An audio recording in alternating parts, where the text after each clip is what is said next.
గత నెల 31వ తారీఖు ప్రారంభమైనటువంటి సంఘటన. వెంకటేశ్వర స్వామి గుడి దగ్గరికి వెళ్ళి వస్తున్న సందర్భంలో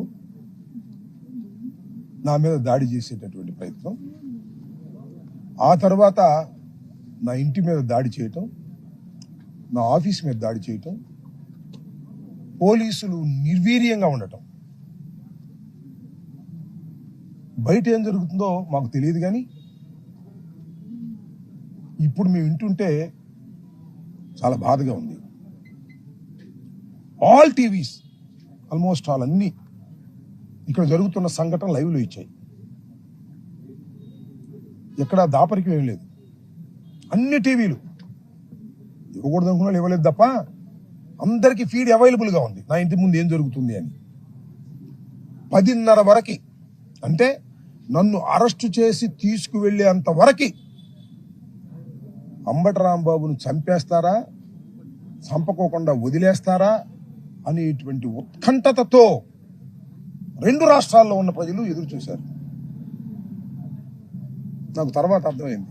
10:30 తర్వాత అమ్మాయ అంబటి రాంబాబుని అరెస్ట్ చేశారా, అంబటి రాంబాబు సేఫ్లో ఉన్నాడు రా అని భావన వచ్చింది. తర్వాత అరెస్ట్ చేసి కోర్టులో పెట్టారు, ఫాల్స్ కేసులు పెట్టారు, రిమాండ్ రిపోర్ట్లు ఇప్పించారు, రిమాండ్ రిపోర్ట్ తప్పులు రాశారు. కోర్టు వారు నన్ను 18 రోజుల పాటు రాజమండ్రి సెంట్రల్ జైల్లో ఉంచేటటువంటి పరిస్థితి ఏర్పడింది. నేను మనవి చేస్తున్నా, ఆ రోజు నుంచి 31వ తారీఖున నన్ను అరెస్ట్ చేసిన దగ్గర నుంచి నేటి వరకు 28వ తారీఖు వాళ్ళ ప్రజలు ఎంత నిరసన తెలియచేస్తున్నారో ఒకసారి అర్థం చేసుకోండి. నా ఇంటి దగ్గర రోజు వస్తున్నారు, కలుస్తున్నారు, మీకు జరిగింది అన్యాయం అంటున్నారు, తెలుగుదేశం కూటమి ప్రభుత్వం చేయటం దుర్మార్గం అంటున్నారు. ఇప్పటికైనా బుద్ధి ఉందా మీకు అని అడుగుతా ఉన్నా.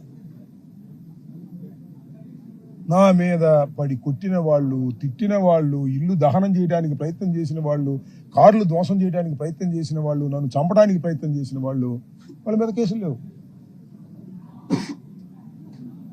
ఎందుకు లేవు? పెట్టే ధైర్యం వాళ్ళకి లేదు. ఎందుకు లేవు? ఎందుకు లేదు? చంద్రబాబు, లోకేష్ డైరెక్షన్తోనే ఇది జరిగింది కాబట్టి. ఒకవేళ చంద్రబాబు, లోకేష్ ఈ కేసులు పెడితే ఈ వచ్చి వాళ్ళందరూ తిడతారు. ఏమండి మీరు వెళ్ళమంటే వెళ్ళింది మేము అని ఎవరు ఉన్నారు కదా, పేర్లు చెప్పానే, వీళ్ళందరికీ లోకేష్ ఆఫీస్ నుంచి ఫోన్లు వచ్చినాయి వెళ్ళమని. లేదు మీరు చేయలేదు అనుకో, కేసు ఎందుకు రిజిస్టర్ చేయండి? నేను తిట్టినందుకు 18 రోజులా అనుకుందాం, కాసేపు తిట్టాను, క్షమాపణ కూడా చెప్పాను, అది వేరే అంశం. నేను ఆవేశంలో ఒక ఘర్షణలో తిట్టిన తిట్టుకి 18 రోజులు జైలు, కానీ వాళ్ళకి మాత్రం స్టేషన్ ఇచ్చి వెళ్ళించి పంపిస్తారు. ఎందుకు ఇలా చేశారు? వాళ్ళ మీద కేసు పెట్టి కోర్టులో ప్రొడ్యూస్ చేయాలి కదా, వాళ్ళని రిమాండ్కి పంపాలి కదా. ఎందుకు రిమాండ్కు పంపలేదు, ఎందుకు కేసు కరెక్ట్గా రిజిస్టర్ చేయలేదంటే, మీరే వాళ్ళని ఇక్కడ ఉసిగొల్పి పంపించారు కాబట్టి, మిమ్మల్ని వాళ్ళు తిడతారు కాబట్టి, బయట పెడతారు కాబట్టి చంద్రబాబు, లోకేష్ వాళ్ళ మీద కేసులు పెట్టొద్దని చెప్పాడు. లోకేష్ ఆఫీసులో కూర్చుని మొత్తం మానిటర్ చేస్తున్నాడు ఇక్కడ జరుగుతుందంతా లైవ్లో. మళ్ళీ వాళ్ళకి ఫోన్లు చేయించి మీరెళ్ళండి అని ఎమ్మెల్యేలకు చెప్తున్నాడు. ఇలా 12 దాకా నేను వెళ్ళిపోయిన తర్వాత కూడా కొనసాగింది. అమ్మాయి వాళ్ళు ఇక్కడే ఉన్నారు. Police most inefficient. దాని మీద ఏదో వదిలిపెడతాం అనుకోమాకండి, వదిలిపెట్టేసి చేతులు పైకెత్తేసి పారిపోతాం అనుకోమాకండి. ఇది ఒక చట్టబద్ధమైన సమాజం, ప్రజాస్వామ్యయుతంగా పరిపాలించవలసినటువంటి సమాజం. సుప్రీంకోర్టు, హైకోర్టు, న్యాయస్థానాలు ఉన్నాయి. ధర్మాన్ని రక్షించడానికి ప్రయత్నం చేసే న్యాయస్థానాలు ఉన్నాయి. ఏదైతే పోలీసు ఇన్ఎఫిషియెంట్ గా వ్యవహరించిందో, ఇన్ఎఫిషియెంట్ గా కూడా కాదు, కొల్యూడై వ్యవహరించిందో, డీజీపీ, ఐజీ, ఎస్పీ, డిఎస్పీ, నేను చూడలేదు కానీ ఎవరు అన్నారు, డిఎస్పీ అంటున్నా అంట, కొట్టండి కాసేపు, వాళ్ళు బాధతో ఉంటారు కదా, కొట్టండి అన్నా అంట. ఎంత నేరమయ్యా డిఎస్పీ గారు? ఒక కాగ్నిజబుల్ అఫెన్స్ నీ ముందు జరుగుతున్నప్పుడు నువ్వు దాన్ని ప్రివెంట్ చేయటమో అరెస్ట్ చేయటమో చేయకపోతే you are an accused. That is the law on the land. దాని మీద వదిలిపెడతాం అనుకుంటున్నారా? వదిలిపెట్టే ప్రశ్నే లేదు. మొన్న లీగల్ టీం అంతా కూడా కూర్చున్నాం మేము. రేపు ఎల్లుండి అదే కసరత్తులో ఉన్నాం. నా కస్టోడియల్ టార్చర్ మీద, సింపుల్ కేసుల్లో నన్ను కోర్టులో ప్రొడ్యూస్ చేయటం మీద, రిమాండ్ ఇవ్వటం మీద, వీటి మీద డిఫరెంట్ కేసులు హైకోర్టులో ఫైల్ చేయబోతున్నాం. డీజీపీ దగ్గర నుంచి నేరస్తులు వాళ్ళు, DGP, Chandrababu, Lokesh, IG, SP. ఇంతకుముందు కూడా చెప్పా, ఎస్పీ ఇక్కడికి వచ్చాడు. నేను ఇంకొకటి గుర్తు చేస్తాను, మీ అందరికి గుర్తుపెట్టుకోండి. సిన్సియర్ ఆఫీసర్ ఉంటే ఎలా ఉంటుందో. ప్రభుత్వం మాది దిగిపోయిన తర్వాత వంశీ ఇంటి మీదకి వచ్చి దాడి చేశారు. ఇలాగ పెద్ద ఎత్తున ఇచ్చారు. అప్పుడు అక్కడ కమిషనర్ కాస్త సిన్సియర్, పేరు చెప్పను బాగోదు.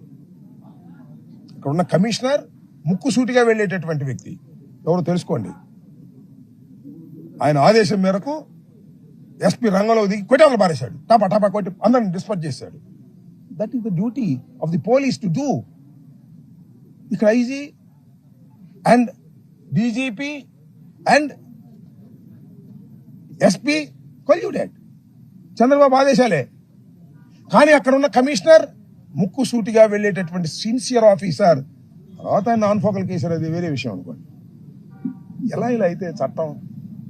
మేమైనా ఎవరైనా ప్రభుత్వాలు చేసేటప్పుడు పోలీసులే గుండాలతో, పోలీసులే తెలుగుదేశం కార్యకర్తలతో, పోలీసులే క్రిమినల్స్తో ఏకమైపోతే సమాజం ఎక్కడ పోతుంది? ఇలాంటి ప్రెసిడెంట్స్, ఇలాంటి ఆచారం ఈ రాష్ట్రానికి అవసరమా కాదా?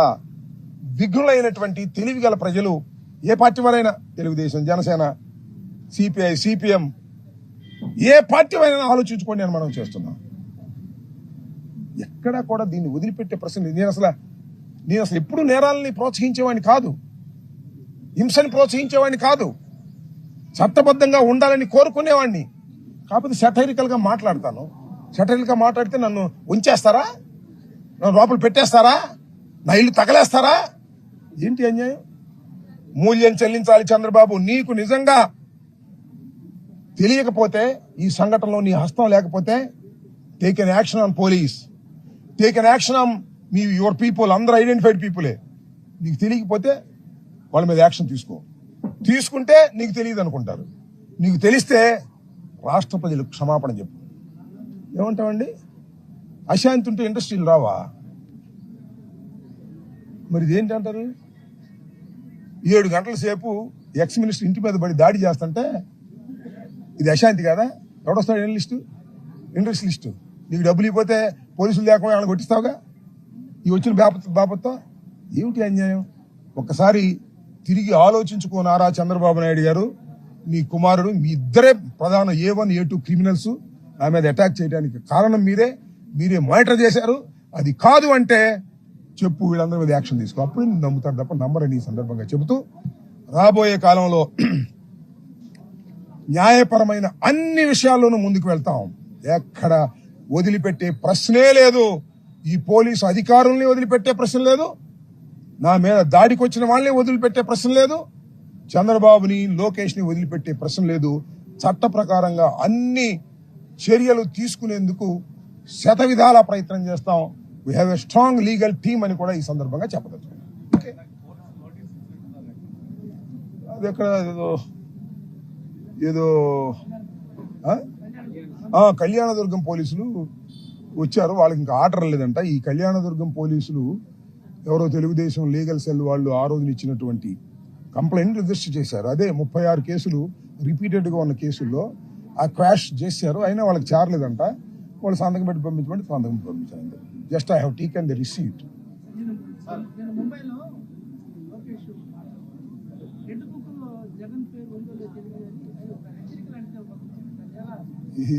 ఎవరిని హెచ్చరిక చేస్తున్నాడయ్యా?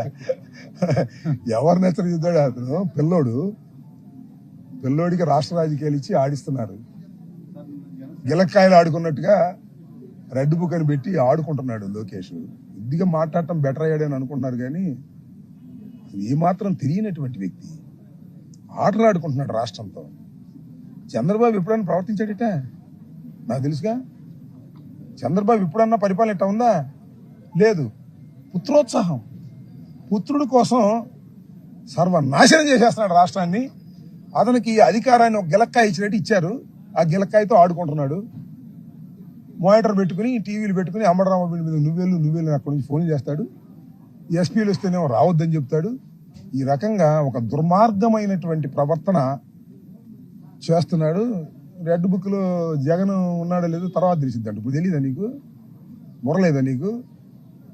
ఇట్లాంటి భయపడతావా? చెప్పాంగా, జగన్ కాదు, నేను కాదు, నా ఇంట్లో కుక్క ఉంది, ఆ కుక్క కూడా భయపడదు మిస్టర్ లోకేష్. నీ రెడ్ బుక్ కానీ కూడా మరొకసారి రీటరేటింగ్ చేస్తున్నానని కూడా ఈ సందర్భంగా చెబుతున్నా. 100 సార్లు జైల్లో పెట్టుకో, 1000 కేసులు పెట్టుకో, ఈ రెడ్ బుక్ నా కుక్క కూడా లెక్క చేయదు. మరోసారి చెప్తాను, రాష్ట్ర వ్యాపితంగా ఇదే నినాదం. రెడ్ బుక్ మా కుక్క కూడా లెక్క చేయదు అనేది నిరూపిస్తాం. ఇప్పుడు మీదే కాదయా రాజ్యం, మేము చేసామయ్యా రాజ్యం, మళ్ళా మాకు వస్తుందయ్యా రాజ్యం. అప్పుడు ఏమవుతారయ్యా మీరు చేసిన పాపాలకి? ఒక్కసారి కాస్త రాత్రిపూట నిద్రపోయేటప్పుడు బుర్ర పెట్టి గుండె మీద చేసుకుని ఆలోచించుకోండి. బాబు కొడుకులు ఇద్దరు, మీరు చేస్తున్నటువంటి ఈ అఘాయిత్యాలకి, మీరు చేస్తున్నటువంటి ఈ ఘోరాలకి, మీరు చేస్తున్నటువంటి ఈ పాపాలకి తప్పనిసరిగా మూల్యం చెల్లించక తప్పదు. చరిత్రలో గుర్తుపెట్టుకోండి అని చెప్తున్నాను. జనసేన ఆఫీసులో మట్టి వ్యక్తి ఎవరో రెండు వెహికల్స్ ఉంటే ఎస్పీ ఐటీ పరుగులు తీసుకుని మనం విచారణ చేశారు.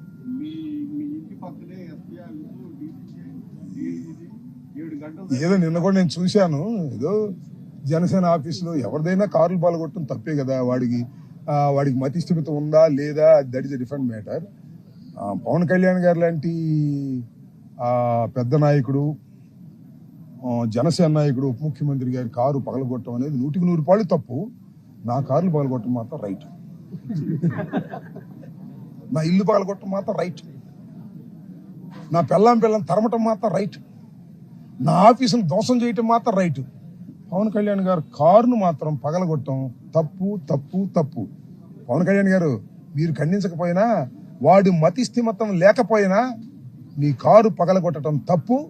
వాడి మీద యాక్షన్ తీసుకోండి. మా మీద ఎట్టాగు, మా మీద దాడి చేసిన వాళ్ళ మీద మతి స్థిమితం లేని వాళ్ళు కాదు, వాళ్ళు బ్రహ్మాండమైన మతి స్థిమితం ఉన్న వాళ్ళు దాడి చేసినా తీసుకోమాకండి, మీరు యాక్షన్ తీసుకోమాకండి. చట్టం తన పని తాను చేసుకెళ్లేటటువంటి రోజులు తీసుకొస్తాం చట్ట ప్రకారంగా. గుర్తుపెట్టుకోండి, ఎవడు ఎక్కడ తప్పుకోలేడు దీనిలో. నేను మరొకసారి చెబుతున్నా, అయ్యా ఎస్పీ గారు, మన పవన్ కళ్యాణ్ గారు కారు మతి స్థిమితం లేని పగలు కొట్టాడంట, ఎంబడి యాక్షన్ తీసుకోండి. వెళ్ళి ఒక బెటాలియన్ వెళ్ళి యాక్షన్ తీసుకోండి, తప్పే లేదు. అది వెళ్తారయ్యా, వెళ్తారు. ఇక్కడ అర్ధ గంటలు వెళ్తారు, ఇక్కడ 7 గంటలు, 6 గంటలు కాదు 7 గంటలు, నాకు తెలుసు లెక్క. 7 గంటలు జరిగినా కూడా వెళ్ళకపోగా ప్రోత్సహిస్తారు. ఎంత తేడా ఉంది సార్ ఈ రాష్ట్రంలో, ఇంత తేడా ఉంది.